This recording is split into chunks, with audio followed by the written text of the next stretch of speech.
Alamin naman natin ngayon ang pinakahuling ulat kaugnay ng bagyong Binta at sa magiging lagay ng panahon sa mga susunod na oras. Mula sa aming kasamang si April Enerio na nasa Pag-asa DOST. April?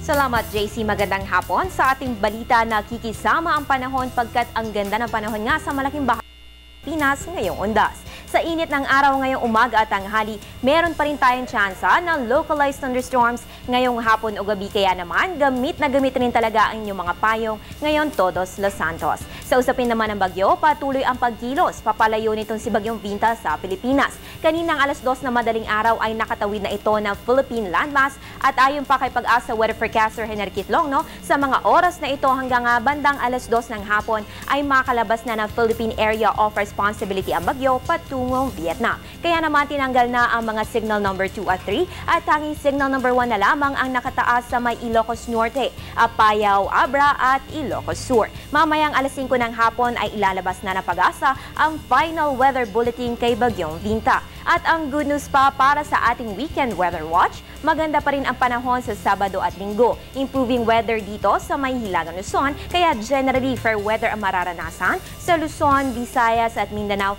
na may mga posibleng isolated thunderstorms lamang in the afternoon or evening. Kaya naman masusulit ninyo ang long weekend at sem break sa pagbisita sa inyong mga kaanak this weekend. Sa iba pang balita, naitala ang 4 na pagyanig sa Bulkang Mayon sa loob ng 24 oras dated October 31.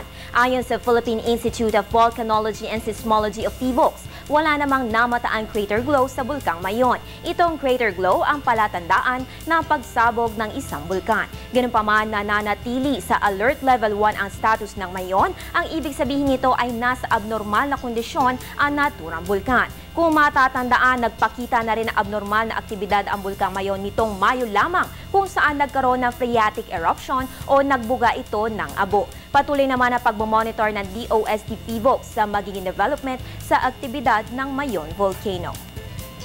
Samantala, para sa ating localized weather updates dito sa National Capital Region, kasalukuyan na karanas ng pag-ulan ang Botolan, San Marcelino, at Olongapo, Zambales, pati maging ilang bahagi ng Tarlac. Ang thunderstorms na ito ay maaaring magtagal within 2 hours. Sa Mindanao naman, may thunderstorms rin sa ilang bahagi ng Bukidnon, Agusan del Norte, Surigao del Norte, Misamis Oriental, Misamis Occidental, Zamboanga del Norte, Lanao del Norte at Lanao del Sur na maaaring magpatuloy for 1 to 2 hours. Maging updated sa lagay ng panahon sa iba't ibang bahagi ng Pilipinas ngayong undas. I-check lamang ang Panahon TV Facebook at Twitter accounts. At tabayanan na rin ang susunod na weather update mamayang alas 3 ng hapon.